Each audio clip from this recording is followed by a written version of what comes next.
மெல்ல மெல்ல தாளம் தட்ட மக்களும் சம்மதத்தை தருமோ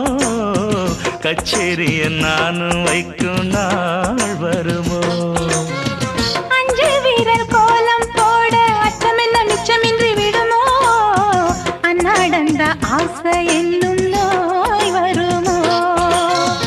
மொட்டு விரிந்தால் வண்டுதான் முத்தம் போடாதா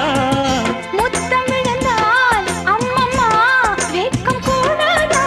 கட்டி பிடிச்சிருக்க மெட்டு படிச்சிருக்க எனக்கு ஒரு வரம் கொடு மடியினை இடம் கொடு சின்ன சின்ன செய்தி சொல்லி வந்த